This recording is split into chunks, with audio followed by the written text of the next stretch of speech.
saya pernah bilang pada satu kesempatan, itu saksinya Saldi Isra dengan Zainul Arifin Muchtar, saya bilang sama Bu Rini, Bu, kalau saya dianggap liability, saya diberhentiin aja, saya bilang.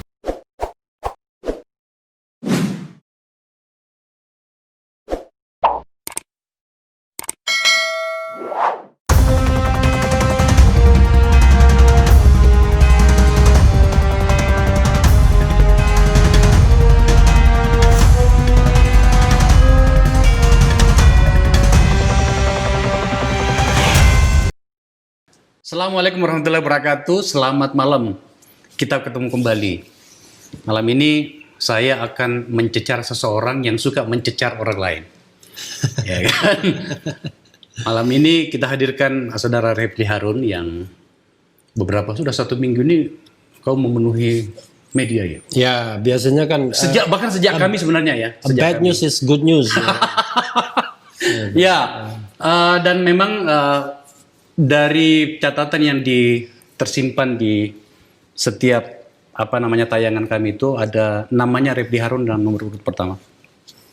Tolong diundang katanya. Sekaligus untuk bertanya banyak hal. Ya sudah, saya undang, kebetulan lagi ada waktu untuk hadir di sini. Tapi kita jangan berat-berat dulu, Ref. Kita yang mudah-mudah dulu deh. Oke. Banyak orang yang tidak tahu siapa Anda sebenarnya selain sebagai seorang yang suka memberikan catatan yang kritis sekali dalam hal tata negara. Sampai ngambil 2 kali S2 itu gimana ceritanya itu? Pertama di UI, yang satunya di Notre Dame di Amerika. Ya, saya ini kan bukan politisi seperti Akbar Faisal yang terkenal. Ya, kalau saya ini kan ibaratnya akademisi jalanan gitu ya. Jadi saya tuh mengambil S1 dari UGM kan. Kemudian S2 dari UI. Nah, setelah saya menjadi staf ahli di Mahkamah Konstitusi, iseng-iseng saya melamar Fulbright. Fulbright. Ya, walaupun tidak full dan tidak bright ya kan. Akhirnya dapat Fulbright saya. Nah, gara-gara dapat Fulbright saya ke Amerika. Ya, the state of Indiana gitu. Tapi kajiannya sama. Kajiannya international human right law. Jadi hukum hak asasi manusia internasional. Yang S2 di UI hukum tata negara semua. Tata negara. S1, S2, S3 hukum tata negara. Bukan, maksud saya kajian di S2-nya UI dengan di Beda. Beda ya. Kalau yang ini kalau di S2 UI tentang konstitusi, kalau ini tentang pengadopsian hukum internasional hak asasi manusia ke dalam hukum domestik gitu. Dokternya di UNAN, Universitas Andalas. Andalas sama ya. Ya, sederhana Saldi saja. Ada teman di sana yang bersedia jadi supervisor. Beberapa hari yang lalu saya menguji seorang calon dokter di UGM bersama dengan Pak Saldi dan teman-teman. Ada Uceng juga di sana. Apa yang tertinggal di dalam cara pandang dan penyikapan Refli Harun dengan ilmu yang Anda dapatkan di Amerika sana itu? Jadi kalau di Amerika itu sebenarnya kan kita tidak belajar hukum dia, kan kita kan belajar hukum internasional sebenarnya. Dimana sama saja dengan kalau kita belajar di Indonesia atau di tempat lain kan. Kan yang kita pelajari kan hak asasi manusia internasional, instrumen-instrumen misalnya waktu itu misalnya bagaimana protection of human right dalam skala internasional, dalam skala regional ya kan. Kalau di Eropa itu ada yang namanya European Commission on Human Rights misalnya, Komisi Eropa tentang hak asasi manusia. Di Afrika juga begitu, di Amerika Latin juga begitu. Lalu di skala internasional ada Komisi Tinggi HAM PBB gitu. Nah, di Indonesia itu juga ada ide sebenarnya mau bikin misalnya Southeast Asian Human Rights Commission misalnya. Tapi sampai sekarang kan belum terbentuk gitu. Jadi ada berusaha membuat yang namanya regionalisasi dan internasionalisasi kerjasama HAM ini. Jadi kalau misalnya kalau di Eropa kan tidak hanya commission tapi juga court. Jadi ada human right court. Jadi pengadilan HAM. Ya, di kawasan ASEAN sudah ada negara yang menginisiasi itu ya. Ya, awalnya kan kita mau ke sana dengan beberapa negara, tapi kan pasti ada perbedaan kan. Iya. Sehingga tidak gampang kan menyatukan, karena begini, kalau kita ada semacam mekanisme regional penegakan HAM itu, maka dia punya yurisdiksi untuk menyidangkan kasus-kasus HAM. Ya. Nah, biasanya begini, mekanisme pertamanya itu mekanisme nasional. Kalau mekanisme nasionalnya itu dianggap sudah exhausted, istilahnya sudah selesai, tapi masih ada hal yang dianggap tidak adil, dibawa ke mekanisme regionalnya. Nah, European Court of Human Rights itu juga begitu. Misalnya ada the Constitutional Court Jerman misalnya memutuskan ini, tapi rasanya masih ada masa tersisa, itu kasus itu bisa dibawa ke regionalnya. Di kita pemikiran tentang internal itu kadang-kadang menolak ide untuk membuat kita menjadi eksternal. Misalnya kalau ada kasus HAM di sini, kita kan mau menyelesaikannya di sini saja. Tapi banyak yang tidak puas. Begitu tidak puas kan mereka pengennya ke eksternal misalnya. Kalau sekarang orang kan, wah kita bawa ke Eropa, Den Haag sana kan. Nah ini bawanya ke ASEAN. Tapi ASEAN sampai sekarang belum terbentuk. Ya karena memang beda-beda ya. Ya beda-beda dan juga khawatir kan. Sebuah pemerintahan khawatir. Kalau pelanggaran HAM yang dilakukan dibawa ke mekanisme regional atau mekanisme internasional, justru mereka nanti malah ketahuan macam-macam. Dan masing-masing punya problem ya. Tapi kajian ini kan memang sangat krusial dan masih selalu mengambil porsi besar juga kalau di luar negeri ya. Kita mungkin tidak terlalu, bukan tidak tapi belum terlalu. Karena begini, saya amati ya sejak reformasi ya, era reformasi ini, keinginan kita untuk melihat ke dalam tuh jauh lebih kuat dibandingkan keinginan kita melihat keluar. Dulu waktu zaman TVRI kan kita suka dunia dalam berita kan. Pukul 21.00 kan, ya kan. Nah sekarang Yasir Den Haas, Anita Rahman, Nah sekarang orang lebih suka mengkonsumsi berita-berita internal, berita-berita nasional. Karena dulu berita-berita nasionalnya kan berita-berita yang settingan sudah. Kalau sekarang terbalik. Karena itu biasanya masalah nasional jauh lebih menonjol sekarang dibandingkan masalah internasional. Kecuali ada sentimen tertentu seperti Presiden Macron gitu ya, yang dianggap menghina Islam ya, baru kemudian ada perhatian seperti itu. Anda itu meletup namanya ketika sekitar 10 tahun yang lalu. Udah ada catatannya ya? Ada catatannya. Saya catat 10 tahun yang lalu dan bulan Oktober ini. Pada saat itu ada insiden di internal MK ya. Pada saat itu. Sampai begitu terganggunya MK dan khususnya Pak Mahfud sampai menunjuk Anda ya sebagai ketua tim itu. Sebenarnya dulu saya tidak ingin Anda menjelaskan terlalu jauh, tapi kasus itu dulu hari ini gimana itu? Kasus itu hari ini ya tidak ada ujungnya. Tetapi kan ujungnya adalah Akhil Muchtar yang akhirnya kan 3 tahun kemudian tertangkap tangan dalam kasus lain. Setelah dilakukan proses penyelidikan dan penyidikan, tidak hanya kasus itu yang melibatkan dia, ternyata ada puluhan kasus lainnya, dan itu uang yang terlibat, uang yang ada gitu transaksi tidak hanya 3M sebagaimana kasus yang dia OTT, tapi ratusan miliar, ya kan? Nah, jadi atas kasus yang banyak itu dia akhirnya kan kena hukuman seumur hidup. Gitu. Tapi rekomendasi Anda sebagai ketua tim yang ditunjuk oleh Pak Mahfud waktu itu tidak sampai menemukan itu ya? Enggak, sebenarnya kita menemukan. Cuman masalahnya adalah kan apa yang kita temukan itu kan harus ditindaklanjuti oleh penegak hukum. Dalam hal ini KPK. Nah, setelah itu kan KPK sebenarnya melakukan tindak lanjut kan. Cuma tindak lanjut yang diam-diam yaitu tapping. Kan dia menguntit menguntit ketua MK, interception kan, men-tappingnya. Lalu ketika ada transaksi terkenal lah UTT. Itu berapa 3 tahunan ya? 3 tahun. Cukup lama ya. Jadi kasus saya meledak itu 2010, Akhil Muchtar ditangkap itu 2 Oktober 2013. Ingat saya masih tanggalnya. Karena saya bilang itu hari pembebasan saya gitu. Karena orang akhirnya percaya bahwa apa yang saya omongkan itu benar gitu loh. Tapi waktu itu sebenarnya apa yang membuat Anda marah betul soal itu tuh? Sebenarnya tidak marah. Jadi gini, kasusnya itu adalah saya membaca berita yang mengatakan, Pak Mahfud mengatakan bahwa MK bersih 100%. Ya. Dia menantang kalau ada orang yang punya data sebaliknya, silakan mengadukan, ya kan begitu. kita tahu lah yang namanya swasta atau pribadi kan nggak mungkin mengungkapkan kasus-kasus Ya, itu sendirian itu ya, kan. betul. Penegak hukumannya nggak gampang. Nah, tiba-tiba saya punya klien saya itu mengaku kalau dia diperas oleh AM ya kan, oleh Akil Muhtar. Ini udah terbuka kan, itu kan kasus yang lama. Nah, karena dia mengaku itulah, saya tiba-tiba ketika membaca statement Pak Mahfud, saya nulis di Kompas, judulnya MK masih bersih, tapi saya baca. tanda tanya kan. Saya mengatakan kalau tidak ada tidak ada api, tidak mungkin ada asap, ya kan. Bercerita tentang MK yang begini-begini itu sudah terdengar di mana-mana, yang membuat saya sedih karena saya merasa bahwa saya juga bagian dari MK yang ikut pernah membesarkan MK di awal-awal gitu kan.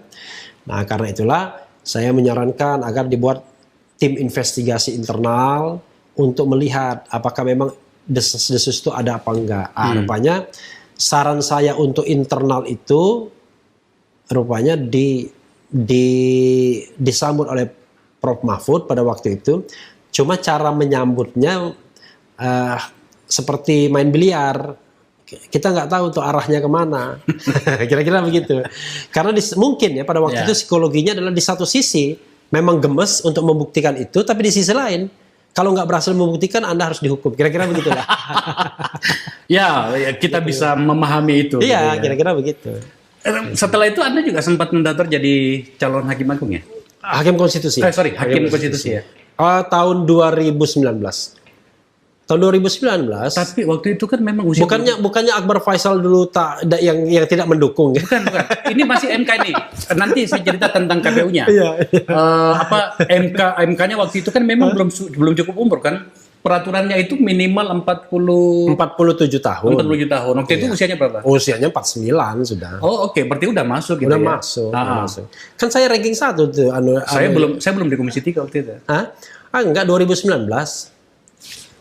Februari. Iya, benar. Kan saya ranking 1. Yang saya ingat, saya mau tanyakan ini soal KPU. Anda pernah mendaftar juga sebagai anggota KPU? Oh, bukan. Bawaslu. Bawaslu ya. Nah, waktu itu Anda mengatakan gini. Itu peringkat 1 juga saya itu. Aku dengerin dong. Anda mengatakan begini.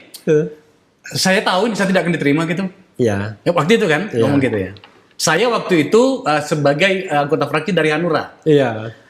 Saya tanya sama teman-teman. Ini aku mau jujur sama kamu. Ya. Aku tanya sama teman-teman. Ini gimana nih? Biasa kan seperti itu kan kalau ada apa namanya? Ini gimana nih? Calon-calon ini. Bawaslu. Refli bagus angkanya loh. Aku bilang gitu kan. Refli bagus angkanya loh. Oh enggak, pokoknya kesimpulannya enggak. Iya. Ya sudah. Sorry bro. Itu kalau di sana itu keputusan fraksi bukan perorangan. Memang. Gitu ya. Tetapi di MK iya saya ingat. Betul ya. You juga, saya sudah di Komisi 3 waktu itu. Iya. Bukan ranking 1 dong. Masa ranking 1? Iya, saya peringkat 1. Jadi di wawancara atau di Kan jadi kan ada 4 ahli yang diundang panel. Prof. Edi Hiaris, kemudian ada Marwar Siahaan, kemudian Haryono, Maria Farida. Nah, mereka itu saya konfirmasi ke mereka, saya ranking 1. Cuman tidak dibuka ke publik. Waktu itu siapa yang terpilih di periode itu ya? Balik lagi ke laptop. Mereka-mereka yang lama? Iya, tidak diadakan pemilihan, bayangkan. Setelah kita fit and proper test, bikin makalah dan lain sebagainya, tidak ada pemilihan. Di dalam pemilihan seperti ini, saya beritahu pada Anda, saya kan pernah di DPR ya. Iya, ya udah tahu saya. Problemnya adalah bahwa itu adalah suara fraksi. That's okay. Dan kemudian setelah, ya saya lagi menulis buku nih bro. Iya. Saya lagi menulis buku. Ada bagian yang saya mau tulis itu, termasuk Hakim Agung di Mahkamah Agung, termasuk KPK. Iya. Saya punya banyak catatannya. Tapi kita tidak akan bicara soal itu di sini. Saya udah paham. Oke. Makanya saya tambahin sedikit. Saya bilang, udahlah, saya nggak mungkin terpilih. Iya, saya dengar. Semakin Anda kritis, semakin insya Allah Anda nggak terpilih. Nyuruh-nyuruh saya. Tapi udahlah, itu kan karena ada teman menyuruh saya daftar, saya daftar. Saya hanya ingin membuktikan bahwa saya daftar, saya bisa. Tapi saya tidak expect terpilih. Kalau di Bawaslu ya, kalau di Bawaslunya aku ingat. Aku ingat waktu itu, saya malah bertanya sama seorang teman pimpinan, saya bilang, ini bagaimana nih? Saya kan waktu itu belum terlalu jauh, orang baru kan gitu. Iya. Tapi mengatakan enggak, kalau Refli enggak. Ya sudah, kalau gitu. Iya. Nah gitu. Oke. Setelah itu kemudian Anda menjadi pengamat ya? Iya. Pengamat dan kemudian mengambil porsi yang cukup signifikan untuk terutama untuk tata negara. Tapi sejujurnya saya pengen bertanya itu. Anda pintu masuknya itu masuk ke KSP atau ke sekitar istana itu lewat mana? Kan 2014 kan saya anggota tim transisi ya. Iya. Relatively saya tahu. Iya. Tiba-tiba you muncul di situ, aku bingung pintu mana Refli masuknya. Nggak ada pintunya. Yang ngajak siapa? Coba cerita dong. Nah, jadi begini. Saya ini pernah jadi staf khusus Mensesnek tuh 4 bulan saja, udah itu berhenti. Ya, Pak Pratik Pak ya? Pratikno. Kemudian pernah juga menjadi komisaris ini karena ditawarin. Ya, oke, itu saya akan ceritakan. Ada beberapa bagian yang sudah saya ceritakan. Jadi gini, pada waktu 2014 kita kan tahu Jokowi sama Prabowo, ya kan? Mereka yang mengamati politik Indonesia rasanya kalau head to headnya Jokowi dan Prabowo, masa sih saya pilih Prabowo, ya kan? Pasti secara traditionally saya pasti akan punya preferensi ke Jokowi pastinya. Karena Jokowi orang baru, tidak ada beban masa lalu, Prabowo banyak catatan-catatan, kan begitu. Itu 2014. Nah, tapi saya tidak pernah menjadi tim sukses. Ya, makanya saya bingung. Sama sekali nggak ada nama saya sebagai tim sukses. Nama saya itu terangkat ketika ada sengketa di MK. Begitu. Ya, begitu ada penghitungan dulu, dimulai dari penghitungan kan. Kan biasanya gini tahap-tahapnya. Sebelum Pilpres yang paling laku itu surveyor, kan begitu? Survei-survei berapa elektabilitasnya dan lain sebagainya. Begitu menjelang pemilihan yang laku atau sudah pencoblosan yang laku pengamat politik, kan begitu, kira-kira begitu. Begitu mau penghitungan suara selesai, baru hukum tata negara yang main. Apalagi kalau sudah masuk MK, kan begitu. Nah, waktu itu statement saya yang disukai kubu Jokowi adalah 99,9% permohonan Prabowo akan ditolak. Oh sudah, langsung jatuh cinta semua kan kubu Jokowi ke saya. Itu gabung dengan Pak Yusril atau berdiri sendiri? Berdiri sendiri. Enggak, saya sebagai pengamat mengatakan demikian. Maka Metro TV, ya kita nggak perlu sebutkan diam-diam, Metro TV dengan luar biasanya ya hampir tiap hari mengundang saya kan untuk mengulangi pernyataan yang kurang lebih seperti itu kan. Nah, dari sanalah saya tiba-tiba moncer dianggap timnya Jokowi. Bersama saya pada waktu itu ada Saldi Isra dan Zainal Arifin Muchtar yang sebenarnya kita bukan karena kita punya kedekatan yang luar biasa, karena kita paham MK itu tidak mungkin akan mengabulkan permohonannya Prabowo. Karena saya paham betul, itu yang saya kritik ketika tahun 2019 kemarin. Karena kalau paradigmanya MK seperti itu, jangankan membuktikan penghitungan suara yang masif seperti itu, membuktikan yang 100.000 aja nggak bisa. Itu technically nggak mungkin. Betul. Nah, karena itulah dari situlah kemudian saya dianggap pakar hukum tata negara yang pro Jokowi. Ditarik. Nah, ketika mereka membutuhkan katakanlah orang hukum tata negara, Setnek katakanlah, sebenarnya kan Pak Jokowi sama Pratikno kan rely-nya sama UGM kan. Yang saya tahu mereka tanya UGM. Nah, rupanya mungkin Zainal tidak mau, mungkin Saldi nggak mau, ya ditawarinlah saya. Awalnya saya mau dengan komitmen kebebasan, seperti burung tetap bisa bersuara dan lain sebagainya. Tapi rupanya kondisi tidak memungkinkan. Akhirnya saya kira-kira baru 3 bulan niat mundur itu sudah saya kemukakan sama Saldi Isra. Saldi yang menjadi, tapi Saldi tahan saya kan. Udahlah ini, tapi akhirnya saya mundur juga. Itu jabatannya sebagai apa? Staf khusus. Staf khusus, bukan tenaga ahli ya? Istilahnya staf khusus. Staf khusus. Kalau di kementerian seperti Setnek itu, kalau dia bukan tenaga ahli istilahnya staf ahli. Kalau staf ahli itu eselon 1B sama staf khusus sama. Tapi kalau staf ahli itu ASN. Kalau staf khusus non ASN. Jadi staf khusus itu lebih kepada yang direkrut langsung oleh menteri. Kalau staf ahli ya sebagian kayak pejabat karir juga. Dan Anda sebagai staf khusus. Staf khusus itu ya. Staf khusus waktu itu bersama Ari Dwi Payana. Teten Mas Duki juga dulu staf khususnya Andi Wijayanto. Saya tahu itu. Jadi Mas Ari, Mbak siapa? Yang sekarang di KSP, Mbak Dani, kemudian. Ya, tapi di Pratikno itu saya sama Ari Dwi Payana. Kalau dia di Andi Wijayanto. Sama Andi. Dani. Kemudian Teten, kemudian Alexander Lee. Iya, sama Alex ya. Ya. Itu hanya 3 bulan di situ? 4 bulan. 4 bulan. Dari 1 Desember 2014 sampai 31 Maret 2015. Apa tugas Anda?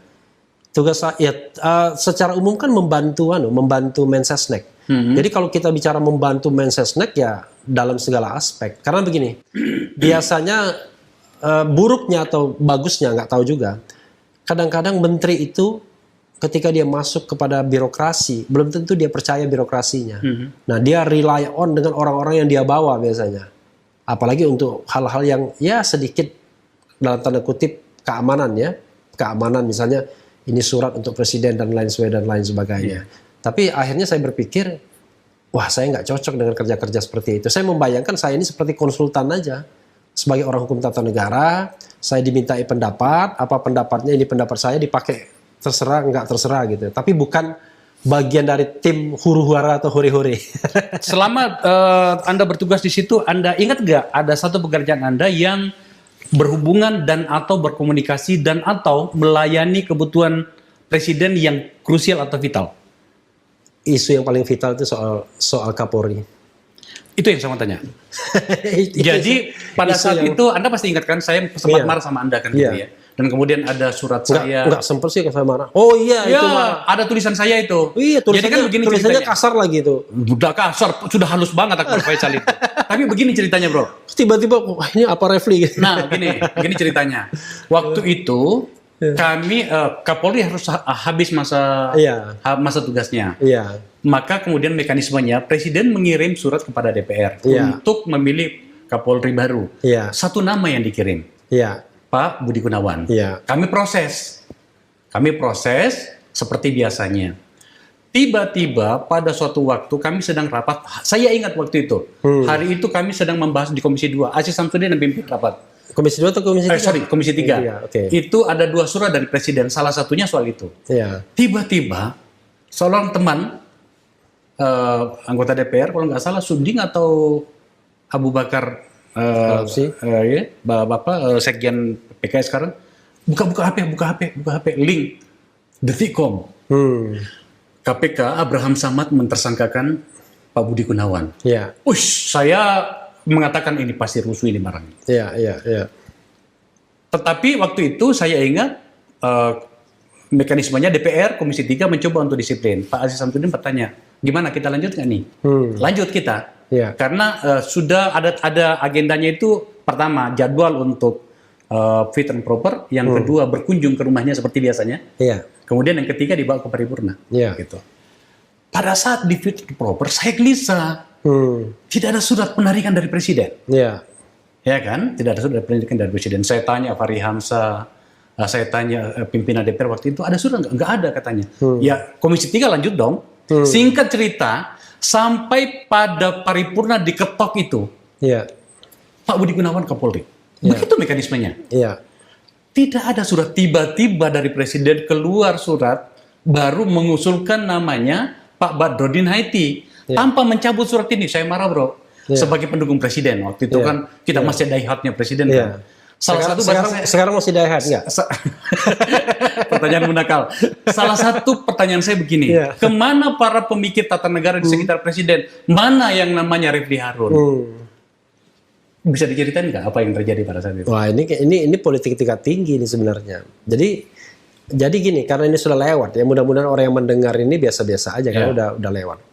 Jadi saya kira sebelum itu kan waktu itu kan kemudian Pak Budi Gunawan menggugat dan kemudian dia menang. Jadi pentersangkaan KPK itu gagal, dibatalkan. Tapi kita pengen tahu ceritanya. Anda kan di situ pada saat itu. Apa yang terjadi? Sebenarnya saya tidak banyak tahu ya, tapi paling tidak saya juga mengikuti ya. Gini, waktu itu peristiwanya kan Januari 2015 Januari 2015.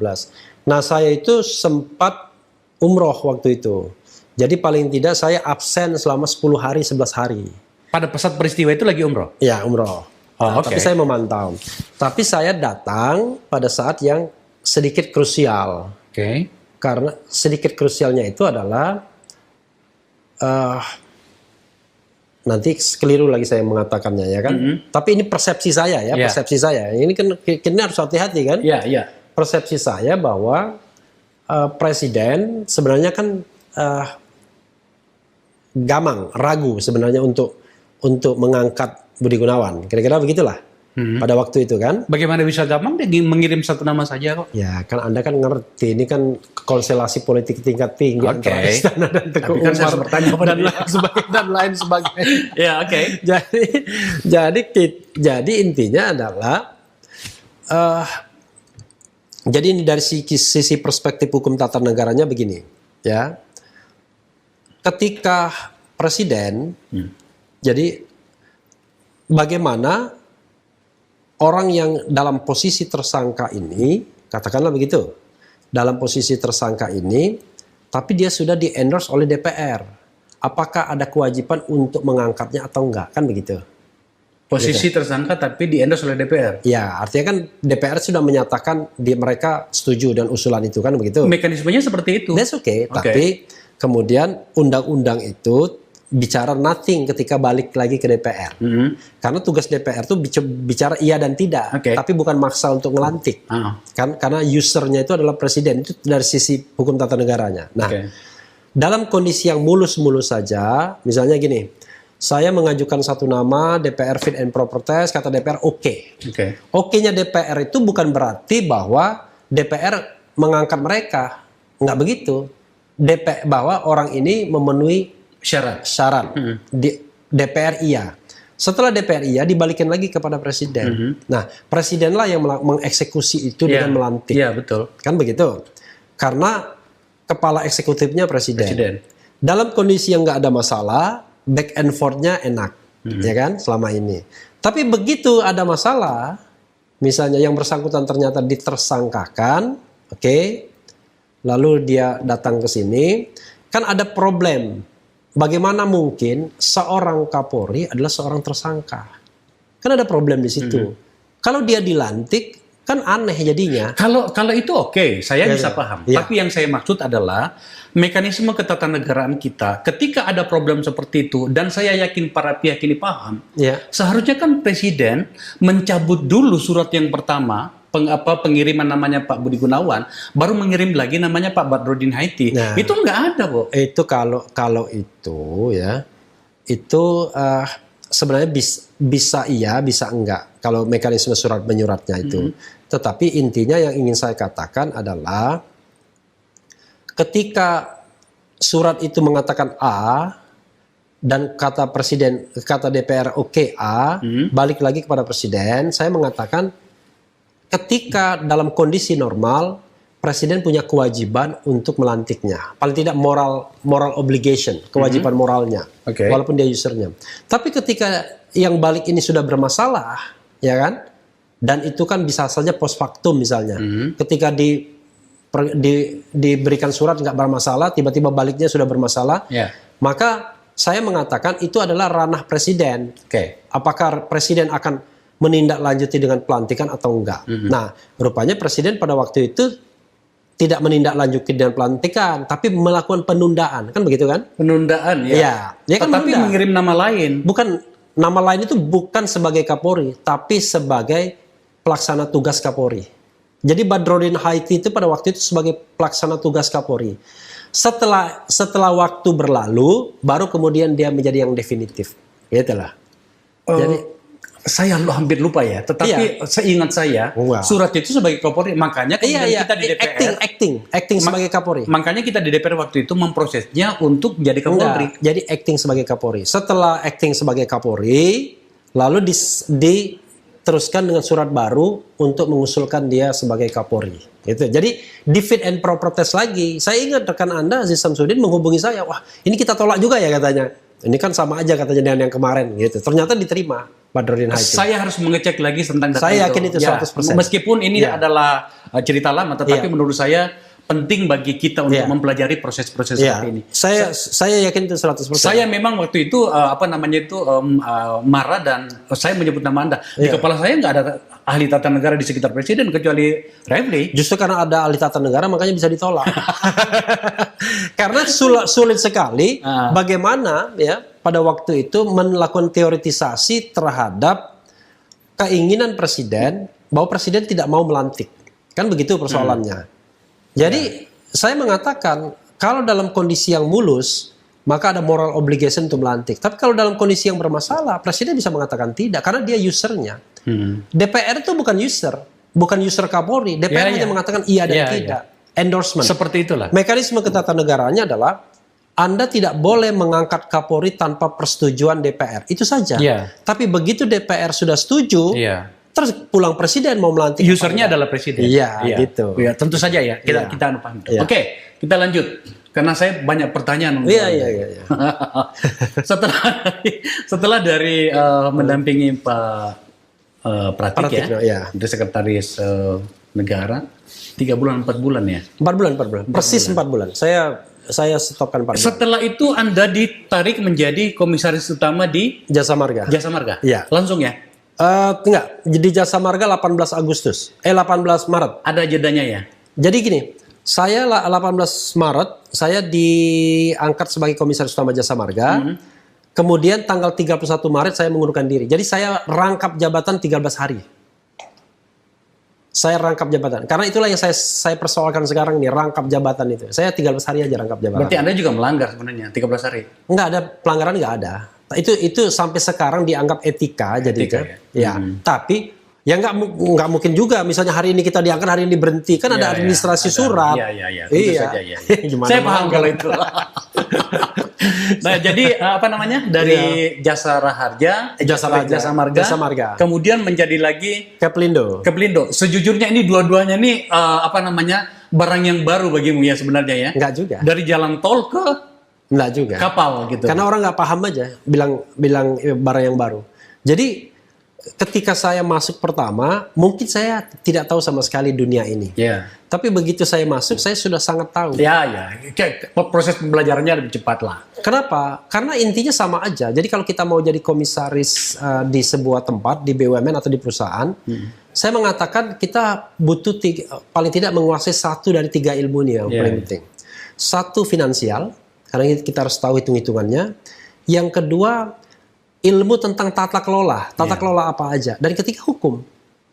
Karena sebenarnya kalau kita bicara tentang peran komisaris utama kan pengawas dia. Pengawas itu dealingnya dengan peraturan, keuangan, sama tata kelola. Itu aja. Berapa total aset negara yang dikelola oleh Jasa Marga?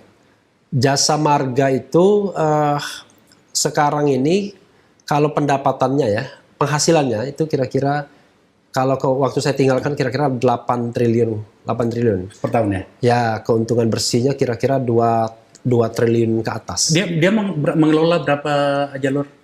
Oh, jalurnya banyak. Banyak ya? Banyak. Yang paling jalur yang paling dinikmati yang matures yang gede banget ya Jabodetabek. Ya. Nah, Jabodetabek itu ibaratnya backbone. Termasuk Cipularang itu backbone.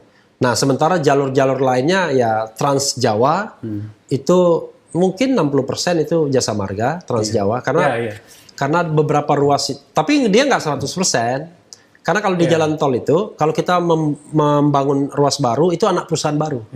Dan itu biasanya ada saham pihak lain biasanya. You ditawarin atau? Ditawarin. Tawarin ya? Marini langsung ya?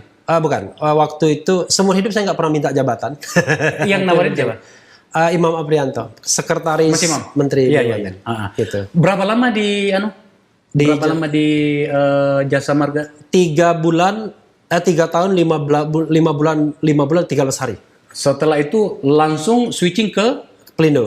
Pelindo 1. Berapa lama di sana? Ya sampai saya diangkat di Pelindo 1 itu per 7 September 2018, diberhentikan 20 April 2020. Ya 1,5 tahun lah kira-kira. 1,5 tahun ya? Jadi totalnya sekitar 5 tahun lah di 5 tahun di BUMN. Nah, setelah itu... Dan di 5 tahun saya menghasilkan 3 buku. Iya. Gitu. Tapi aku nggak pernah kasih ke saya. Ya nanti lah. Oke. Nah, kita masuk pada poin yang apa namanya, saya pengen bertanya banyak. Orang lain banyak bertanya. Saya hanya mediator untuk bertanya kepada Anda gitu ya. Setelah itu kemudian Anda tiba-tiba berada pada kamar yang berbeda secara psikologis dan penampakan sosial politiknya, kira-kira begitulah bahasanya. Iya. Ya kan? Tiba-tiba Anda menjadi menjadi berbeda. Berbeda itu kata orang awam itu kok kemarin di pemerintahan kok tiba-tiba bahasanya bahasa oposan. Dan itu dimulai dari sebuah apa namanya itu Twitter Anda, saya tunjukkan Ya. di apa namanya Twitter Anda itu. Ya. Itulah dianggap sebagai apa namanya awal dari apa namanya awal dari kemarahan Anda. Dia anggap bahwa Anda marah karena diganti gitu ya. Oh. Ini anunya, ini apa namanya Twitter Anda ini. Ya. Terima kasih Rini Sumarno yang sudah mengangkat saya. Terima kasih Erick Thohir yang sudah memberhentikan, dan terima kasih kepada Presiden Jokowi yang sudah mengangkat dan memberhentikan. Izin berada di garis luar untuk terus jadi peniup peluit. Pemerintah benar kita dukung, nggak benar kita kritik. Sebenarnya apa yang terjadi, Ref? Nah, jadi sebenarnya begini. Kalau ini kan baru 2020, saya mengkritik pemerintah sudah 2017. Iya, saya tahu. Tetapi ada orang, ini bagian ini yang diminta orang jawab gitu. Iya. Jadi kalau saya gini, intinya saya itu kan sebenarnya nggak pernah mengatakan bahwa saya mendukung atau menjadi oposisi pemerintahan. Intinya kan saya kan memperjuangkan keyakinan saya, value tata negara saya. Makanya saya pernah menulis tahun 2017, sering saya ulang, memimpin penegakan hukum. Oke. Saya mengkritik Presiden Jokowi itu 2017 saat saya masih jadi Komisaris Utama Jasa Marga. Saya mengatakan Presiden Jokowi itu ibarat waktu 2017 ya, ibarat orang yang mengambil 3 mata kuliah, politik, ekonomi, sama hukum. Oke. Di ekonomi, passionnya itu dia passionable. Terutama kalau mata kuliah yang berhubungan dengan infrastruktur. Saya katakan nilainya gradingnya A. Mata kuliah politik. Politik tidak terlalu passionable ya sebenarnya. Tapi dia berhasil. Coba lihat, 2015 yang namanya Koalisi Merah Putih itu masih menguasai mayoritas parlemen. Tapi 2016 consolidated. Ya. Semua itu bubar dan kemudian di Jokowi hampir semua orang ikut. Yang tertinggal kan tinggal Demokrat, PKS saja. Semuanya terangkut. Kira-kira begitu. Makanya saya katakan dari sisi konsolidasi politik dia lulus juga. Tapi pada mata kuliah ketiga, hukum, law enforcement, penegakan hukum, memble. Karena justru pada era Jokowi inilah pelemahan KPK itu dimulai, gitu. Nah, sebagai orang yang concern dengan pemberantasan korupsi dengan beberapa teman, saya sangat kecewa, terutama terakhir ini dengan adanya Undang-Undang Nomor 19 tahun 2019 yang jelas-jelas memperlemah KPK. Dan terlihat kan sampai saat ini kinerja KPK tidak sehebat KPK sebelumnya. Tapi kalau kita bicara pemberantasan korupsi bukan hanya KPK saja, kita bicara tentang IPK saja, Indeks Persepsi Korupsi. Sampai sekarang IPK kita tuh antara 39-40, which is berarti negara-negara korup kita masuk.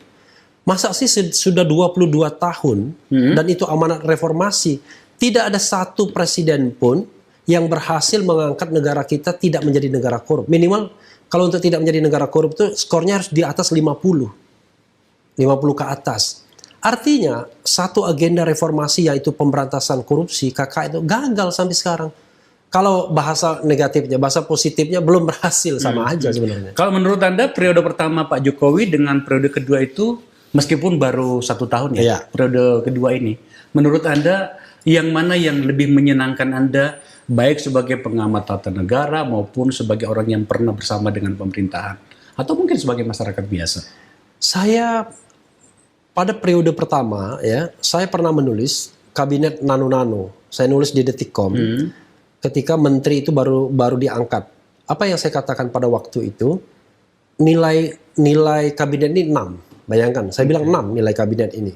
Kenapa? Karena banyak orang-orang yang dianggap bermasalah, yang nggak tepat dan lain sebagainya karena akomodasi politik. 6 nilainya. Begitu yang kedua, saya ditanya lagi Kompas TV, nilainya berapa? Saya bilang di bawah 6. Dan saya kira apa yang saya katakan itu tidak salah juga. Buktinya pendukung Jokowi sendiri, relawan Jokowi sendiri banyak mengkritik dan mereka minta reshuffle kabinet kan terakhir ini ada Projo, kemudian ada Joma Jokowi Mania, ada Baranusa, ada beberapa lah. Gitu. Kira-kira jadi saya tidak salah juga mengatakan bahwa periode kedua ini sangat mengecewakan. Kenapa? Sangat mengecewakannya. Saya berharap kan Presiden Jokowi tidak ada beban. Dia akan mencari the dream team. Tapi ternyata enggak. Di semua sektor itu tidak the dream team. Kalau menurut pengamatan secara acak, Iya. yang paling bermasalah dari kalau kita bicara kementerian Iya. Jokowi, Iya. itu apa yang paling bermasalah? Dan kalau ada yang berprestasi, kira-kira apa yang berprestasi? Secara acak saja, kan kita bisa melihat tuh. Kalau gini, kalau secara acak itu begini, kalau acaknya itu selalu kita kaitkan dengan 3 besar, hukum, politik, dan ekonomi. Kalau dari sisi hukum, sampai sekarang saya belum melihat bahwa ada sebuah garis penegakan hukum yang benar, yang membuat negara kita betul-betul negara yang hitam putih soal penegakan hukum. Saya belum melihat tren itu. Baik yang pertama maupun yang kedua ya? Baik yang pertama maupun yang kedua. Dalam bidang ekonomi, kita regresif malah. Kenapa saya bilang regresif? Saya khawatir orang seperti Menteri Keuangan Sri Mulyani itu betul-betul diperah ilmunya untuk jungkir balik. Kira-kira begitu. Bagaimana mengakomodir barangkali sebuah konsep yang barangkali dari sisi ilmunya udah nggak masuk, mungkin begitu. Ya kan, dari sisi bagaimana disiplin anggaran dan lain sebagainya. Nah, karena itu kalau kita ketika 2017 saya masih memuji ekonomi, 2020 ini rasanya susah. Di bidang mana yang kita menganggap berhasil pembangunan ekonomi adalah, apalagi ada COVID-19 kan. Nah, di bidang politik menurut saya suram terus. Yang namanya masyarakat yang terbelah, divided society ini justru terjadi pada era Jokowi. Antara cebong sama kampret, sekarang mungkin cebong sama kadrun dan lain sebagainya. Anda menawarkan cara pandang yang menarik ya, terutama menyangkut kalau Anda tidak memilih untuk menggunakan kata keberpihakan adalah permakluman atau pemahaman kepada pemerintah atau non pemerintah. Biasanya orang yang masuk di pemerintahan itu baik secara struktural maupun hanya katakanlah sebagai komisaris, biasanya meyakini apa yang diusung berikut agenda-agendanya oleh pemerintahan itu.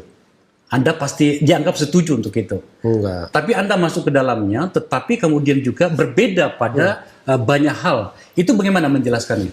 Iya, karena saya komitmen saya begitu. Ketika saya diangkat sebagai staf khusus, saya udah bilang sama Pak Pratikno bahwa saya tidak ingin diperkenalkan, saya ingin mencurahkan ilmu saya, tapi saya ingin tetap bebas. Jadi komitmen saya selalu begitu. Ketika saya diangkat sebagai komisaris utama oleh Rini Sumarno, saya pernah bilang pada satu kesempatan, itu saksinya Saldi Isra dengan Zainal Arifin Muchtar, saya bilang sama Bu Rini, Bu, kalau saya dianggap liability, saya diberhentiin aja. Saya bilang, enggak begitu. Gitu. Dan ketika dia mau ngangkat saya bilang, saya nggak akan saya nggak akan berubah loh, saya akan tetap mengkritik pemerintah. Oh ya nggak apa-apa. Gitu. Dulu begitu ya? Iya, nggak apa-apa. Jadi ibaratnya gini, saya barangkali rela kehilangan jabatan ketimbang saya harus dikurung gitu. Iya. Gitu aja. Kalau begitu pertanyaannya kemudian adalah sampai di mana batasan ideologis seorang oposan dan pendukung pemerintah? Value. Nilai. Contoh begini, kalau kita bicara value itu kita lihat satu demi satu value-nya. Yang saya perjuangkan sekarang presidensial threshold contohnya. Iya. Anda menggugat itu? Iya. Kenapa saya meyakini bahwa kalau kita mau benar dalam pemilihan presiden, salah satunya, bukan satu-satunya, salah satunya hilangkan presidensial threshold. Karena saya meyakini presidensial threshold itu kunci percukongan saja. Itu adalah jalan untuk dalam tanda kutip ya, menjual partai kita kepada calon-calon presiden yang mungkin ada orang cukong-cukong di belakang layarnya. Nah, kalau sekarang saya udah bilang, kalau presidensial threshold dipertahankan dan koalisi istana itu kuat, katakanlah dipegang kuat, pasti harus ada yang memegangnya. Kalau itu lembaga yang saya pimpin di tempat ini, Nagar Institute, itu sepakat dengan itu. Dan jadi, 6 itu kan PDIP, Golkar, Gerindra, PKB, Nasdem, dan P3. Ini kalau dia tetap dipegang oleh satu kekuatan, invisible hand, maka dia akan mengajukan satu pasangan calon, kan begitu. Di luar ini Demokrat, PKS dengan PAN itu harus mengajukan satu pasangan calon juga, karena mereka cuma 22%. Kalau salah satu mereka hilang, mereka nggak bisa mengajukan pasangan calon dan tidak bisa pilpres. Kalau mereka juga dipegang oleh satu invisible hand agar mengajukan satu pasangan calon, maka ini kayak wayang aja. Iya, iya. Diadu. Iya. Ngeri banget kan? Paham. Gitu. Sekali lagi saya katakan lembaga kami, Iya. kami sedang menggugat, menyiapkan catatan untuk itu, termasuk juga untuk dinasti. Oke. Yang pasal 7 huruf R, Iya. Undang-Undang Nomor 8 tahun 2015. Saya bahkan menurut saya threshold ini tidak hanya harus hilang di pilpres, di pilkada juga. Ya, Karena dengan threshold inilah calon itu bisa dibeli semua. percukangan ini terus itu Iya. terjadi. Gitu. Ya, saya setuju. Kalau itu kita setuju. Oke. Ya, kita ketemu bro. Ya. Gerakan terakhir Anda itu bergabung dengan kami. Iya, iya, iya. Ya, Oke. dengan kami dan membuat orang semakin bertanya soal Iya. itu. Tetapi 8 tuntutan kami itu relatif kan nggak ada yang baru, kita lihat. Iya. Nggak ada yang baru. Iya. Wah, luar biasa ada begini-begini. Iya, ya kan? Ini. Coba kita lihat ya. Oh. Oke, kemudian coba lihat. Iya. Ada 8 tuntutan. Iya. Nggak ada yang berbeda dengan tuntutan yang lain itu, Ref. Iya. Sekarang Apa kebaruannya? ya, oke. Jadi gini, sama seperti kita mengatakan bahwa tujuan negara itu tidak pernah berubah sejak tahun 45. Oke. Tujuan negara itu melindungi segenap bangsa, ya kan? Mencerdaskan bangsa, mensejahterakan rakyat, ikut serta melaksanakan ketertiban dunia. Itu janji kemerdekaan yang tidak berubah. Ya. Permasalahannya adalah apakah itu sudah terwujud apa enggak? Apakah kita pada direction yang benar dalam mewujudkannya atau tidak? Nah, contoh misalnya, saya mengatakan ya, kalau negara itu sering dipakai oleh satu kelompok untuk menghantam kelompok yang lain, Ya. atau negara membiarkan dirinya dipakai satu kelompok untuk menghantam kelompok lain, ya negara tidak mewujudkan tujuan bernegara untuk melindungi. Jadi gini, kalau kita bicara mengenai perlindungan negara, Anda mau oposan, ya kan? Mau nurut, mau enggak, pokoknya Anda berhak atas perlindungan negara, itu sama. Iya, iya. Jadi, siapa yang jahat, masuk penjara, kira-kira begitu. Iya. Yang baik, tidak boleh. Artinya, Gitu. menurut Anda yang juga tergambarkan di tuntutan kami itu, Ya. seorang Refli Harun mengatakan pemerintahan ini Ya. melanggar atau tidak melakukan poin-poin yang krusial itu. Iya, jadi begini, kita harus lihatnya satu-satu. Makanya saya tidak mau seperti kita pakai mengkeranjangkan, ya kan? Kan saya kan nggak mau gebiak uyah. Kalau mengkritik pemerintah pasti salah semua, enggak. Ya. Saya ingin lihat satu-satu. Nah, satu-satunya itu misalnya, oke, kita lihat pemberantasan korupsi. Dari pemberantasan korupsi itu apa yang kurang? Oh, rupanya yang kurang adalah KPK yang tadinya di-enforce, diperkuat, malah diperlemah. Ya. Kan begitu? Misalnya lagi, penegak hukum yang tadinya harusnya independen misalnya, ternyata nggak begitu. Dan lain sebagainya. Oke, satu. Dalam pembangunan apalagi kita, dalam hal penegakan hukum misalnya. Apakah penegakan hukum itu sudah dilakukan secara fair? Gini, secara fair itu adalah penegak hukum itu adalah wasit. Dia harus berdiri di tengah. Karena dia institusi yang bagian dari negara. Sementara ini ada kelompok-kelompok society yang mungkin ada yang pro negara, ada yang tidak pro negara. Kalau negara menggunakan kekuasaannya untuk menghantam kelompok yang katakan tidak pro negara ini, maka disitulah sesungguhnya negara tidak menjalankan peran untuk melindungi. Kan begitu? Nah, karena itu kita bisa lihat satu-satu. Dalam bidang politik, apalagi misalnya dalam politik, masih ada presidensial threshold dan lain sebagainya. Nah, kalau kita poin-poin itu kita cacah satu-satu, maka di situ kita akan temukan problemnya dan mungkin kita bisa tahu solusinya apa. Asal punya yang namanya political will. Kalau nggak punya political will, susah. Memang kan Gitu. syarat negara demokrasi itu kan setidaknya ada 4 ya. Ya, Pelaksanaan hukum di negara itu berjalan seperti yang seharusnya. ya rule of law lah, rule of law. Prinsip keterwakilan, Ya. kemudian penegakan HAM. Ya. Ada 4 lah kira-kira seperti itu. Dan saya baru melihat betapa betul-betul gelisar seorang Refli Harun dengan itu ya. Iya, jadi kalau kita lihat contoh ya, yang namanya civil liberty ya, civil freedom, kebebasan sipil ini ya. Saya membuat 400 konten YouTube sudah, 400-an. Tapi dalam setiap 400 itu saya selalu bayang-bayangi kekhawatiran, bukan ketakutan, kekhawatiran tentang kalau salah ngomong, terpleset ngomong akan diproses hukum. Harusnya nggak begitu dalam kehidupan kewarganegaraan. Harusnya nggak begitu. Negara tidak boleh memenjarakan orang yang salah dalam tanda kutip. Yang harus dipenjarakan orang yang jahat. Itulah kata Pak Jimli. Jadi yang dicari orang jahat. Orang jahat itu apa? Yang korup, yang merampok, yang mencoleng. Bagaimana dengan orang yang mengatakan hak-haknya, mengatakan sesuatu berdasarkan hak yang dia milikinya, sesuai dengan konstitusi, tetapi kemudian dianggap mengganggu orang lain, setidaknya martabat orang lain. Di mana batasan itu? Nah, sederhana, ya. Saya mengeluarkan statement, lalu ada pihak yang merasa terganggu, Pihak yang merasa terganggu ini pasti orang kan, nggak mungkin institusi, karena institusi benda mati.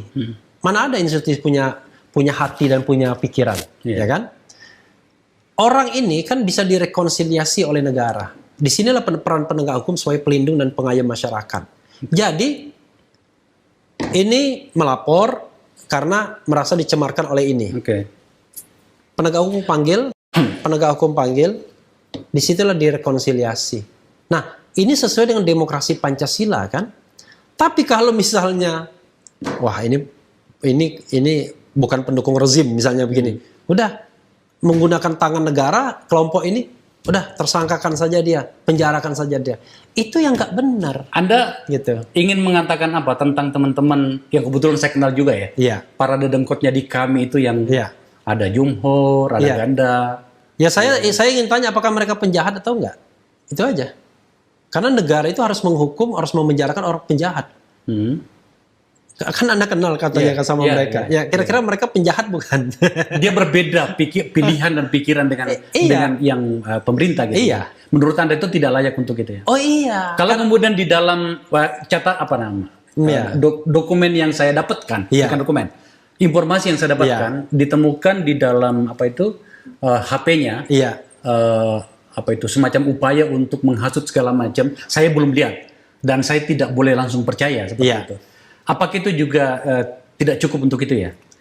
Gini, kita harus membedakan tindak pidana sama hal-hal yang tadi yang sifatnya kritis. Kalau tindak pidana kan harus dibuktikan dan harus ada sebab akibatnya, ya kan?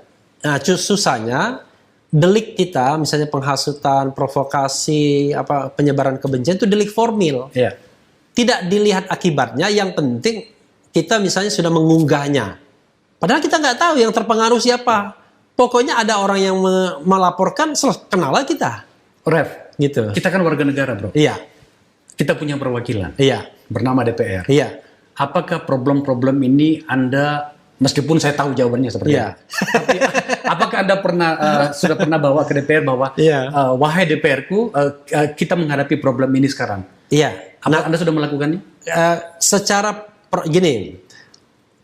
Ada dua ya, yang melakukan itu warga negara, yang kedua adalah institusi. Saya tanya DPR-nya sadar nggak kalau dia mewakili kepentingan rakyatnya? Saya khawatir jangan-jangan dia nggak sadar, karena begini, DPR itu kan ada individual performance, ada group performance. Nah, group performance itu ya partai dan fraksinya. Tapi kan secara individual dia mewakili kepentingan rakyat dan tidak peduli apakah dia memilih apa enggak rakyat itu, yang penting. Kalau saya berasal dari dapil, misalnya dapil Jakarta Barat, saya orang Jakarta Barat boleh dong ngadu ke dia. Nah itu sadar nggak teman-teman DPR itu? Jangan-jangan dia merasa nggak sadar. Ketika misalnya ada rakyat yang datang, Pak saya ini orang Jakarta Barat, Pak begini-giniin. Paling dia mengatakan, oh ya gitu ya, yuk kamu lapor dong ke polisi. Jangan-jangan begitu dia ngomong, bukan di agregasi kepentingannya. Kayaknya Anda sudah tidak percaya pada DPR ya? Enggak. Teman Anda pernah nggak melakukan itu? Misalnya ada perorangan yang mengadu, tiba-tiba dia bela mati-matian. Kalau dulu iya saya, ada beberapa guru, kalau bicara tentang saya ya dulu. Ada beberapa guru di kampung saya itu dipersoalkan, bahkan ditahan, saya dampingi secara langsung. Tapi secara kelembagaan, Refdy Harun masih percaya nggak sama DPR? Saya tidak mau mengatakan percaya atau tidak. Karena bukan tipe saya mengatakan. Banyak hal yang harus kita perbaiki sistemnya. Karena saya kan selalu ingin menawarkan problem solving. Jadi bukan mendelegitimasi, ya, karena value kan yang dipertahankan. Nah, menurut saya salah satu kalau kita ngomong DPR ya, salah satu yang harus diperbaiki itu hak recall. Hak recall. Ya. Nggak boleh di recall. Waktu saya di Jerman tanya, Pak di sini ada hak recall nggak? Wah ada. Loh, nanti gimana kalau dia berbeda pendapat sama partainya? Dia bilang begini, kalau dia berbeda pendapat dengan partainya, ya paling nanti nggak akan dicalonkan lagi pada periode berikutnya. Saya bilang kalau di Indonesia dengan senang hati. Kalau cuma begitu doang. Karena partai banyak. Tapi kita di sini sudah ada yang melakukannya loh, melakukan perlawanan, Fahri Hamzah dan menang. Oh iya, tetapi kan hak recall itu sendiri kan tidak dihapus, Tidak itu dihapus, masalahnya. ya, Dan ketika dibawa ke MK, MK mempertahankan hak recall. Iya. Jadi recall itu berbeda dengan kalau dia berhalangan. Recall itu orang lagi ketawa-ketawa, senyum-senyum, kritis-kritis, baru itu diganti, itu recall.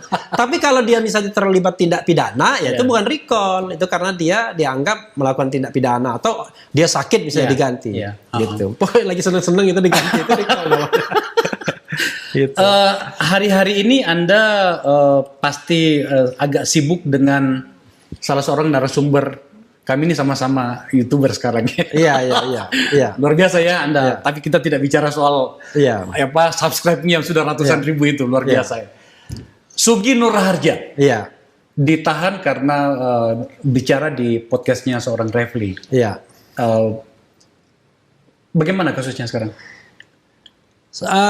Ini ketika di interview ini sebelum hari ini nanti beberapa hari ke depan saya akan diperiksa sebagai saksi. Sudah dipanggil? Sudah dipanggil. Dipanggil sebagai saksi. Saksi. Kapan panggilannya? Panggilannya 2 hari yang lalu ya. 2 hari yang lalu. Tanggal kesaksiannya kapan? Di pengambilan keterangannya? Selasa itu tanggal berapa ya? Hari Selasa, ini hari Jumat. Ya kan? Yeah. Jumat, Sabtu, ini tanggal 30 ya sekarang? Yeah, 31, Sabtu, tanggal 1 Minggu, tanggal 3. Tanggal 3 ya? Tanggal 3. Selasa ya? Tanggal 3 Selasa. Oleh Bareskrim atau? Bareskrim. Oh, menurut Anda apa yang disampaikan Sugi Nur Raharja itu layak disampaikan ke ruang publik atau tidak? Boleh nggak saya nggak menjawab itu? Boleh. Ini kenapa? Punya kemerdekaan di sini. Iya. Kenapa saya nggak mau menjawab itu? Kan itu menjadi bagian dari. Iya. Konsep kita dalam penegakan hukum itu harus adil, keadilan. Jangan ada misalnya trial by the medsos, trial by the media. Nah, susahnya adalah sering sekali omongan kita ini dipenggal-penggal, sehingga backfire ke kita. Padahal saya sudah mengatakan negara tidak boleh menghukum orang yang tidak jahat. Gitu. Karena yang namanya hukuman penjara itu kan proses pidana itu kan ultimum remedium harusnya. Itu yang terakhir kali kalau nggak ada upaya lain. Kalau terhadap sesuatu yang bukan kejahatan. Itu konsep saya. Iya. Saya paham. Kira-kira begitu. Saya hormati putusannya dan saya paham. Gitu. Saya rasa Anda pasti telah menyiapkan banyak hal untuk itu. Meskipun juga saya sedih mendengarkan pernyataan sahabat kita, teman kita. Saya sebenarnya tidak mau bertanya pada Anda soal ini, tetapi ya nggak apa-apa lah bertanya ya. Iya. Ali Muhtar Ngabalin itu meminta Anda untuk ditangkap juga itu. Saya sedih karena kan tidak hanya ditangkap tapi juga dipenjarakan bersama-sama dan lain sebagainya. Saya berharap tidak seperti itu ya. Kan kita kan semua teman ya. Iya. Tapi apa yang ingin Anda katakan soal itu? Yang ingin saya katakan adalah saya belum ingin mengatakan apa-apa. Artinya kan saya adalah orang yang tidak terlalu terganggu dengan pernyataan-pernyataan orang di media sosial. Kenapa? Begini, di YouTube saya itu saya bikin bahkan kan kalau kita bikin apapun di YouTube itu yang namanya komen di bawahnya itu saya udelnya. Maka saya daripada mereka pusing-pusing ngatain begitu, ada kan selalu pro dan kontra. Saya bikin ada 4 atau 5 Refli provokator ya kan. Kemudian Refli goblok dan tolol ya kan. Refli orang pecatan sakit hati, Refli suruhan rezim ya kan. Bahkan di situ saya bacakan ada orang bilang maaf kata, ada yang bilang anjing segala dan lain sebagainya. Nah, saya katakan ya itu jauh lebih tidak layak dan direct attack. Direct attack itu langsung ke orangnya, direct attack. Tidak ada persepsi lain. Tapi seorang saya hanya ingin mengatakan bahwa Saya punya konsep begini. Ada yang namanya public person, ya, person in public. Kalau artis public figure, ya kan. Kalau Anda bermain di wilayah publik begini, maka Anda harus siap mental, harus menerima kritik. As long as itu kritik, ya kan? As long as itu kritik. Tapi kalau lebih dari kritik, misalnya sudah sentuhan badan dan lain sebagainya, tentu kita harus berpikir ulang, kan? Jadi sepanjang itu hanya kritik is okay, ya kan? Sepanjang itu kritik, sekeras-kerasnya kritik ya paling nanti ya istri kita yang merasa ciut hatinya atau saudara kita. Tapi udahlah, nggak usah dibaca. Karena it could be possible itu cuma mesin, itu buzzer dan lain sebagainya. Dan orang butuh penghidupan untuk itu kan, kira-kira. Sepanjang itu kritik. Tapi kalau sudah menyangkut sesuatu yang misalnya punya konsekuensi pada kebebasan kita, ya kan? Punya konsekuensi pada badan kita, ya itu lain lagi tentunya. Kita harus berhitungnya secara cermat untuk itu. Saya berharap dan berdoa semuanya baik-baik saja. Apapun namanya, amin. Saya bisa memahami banyak hal dari diri Anda. Atau juga saya mengenal Anda jauh sebelumnya dan termasuk pikiran-pikiran Anda. Terima kasih telah datang ke Akbar Faisal Unsensor. Ini adalah pembelajaran publik, makanya tadi ketika Refli meminta untuk tidak menjawab, saya sangat menghormatinya. Ini tempat untuk orang-orang merdeka dengan pikiran-pikiran merdeka. Ref, sekali lagi terima kasih. Salam untuk Yuyun dan anak-anak. Ya. Yuyun ini istri saya. Ya. Istrinya Refli Harun adalah sahabat saya juga. Sekali lagi terima kasih, Ref. Oke. Wabillahi taufiq wal hidayah. Assalamualaikum warahmatullahi wabarakatuh. Waalaikumsalam warahmatullahi wabarakatuh.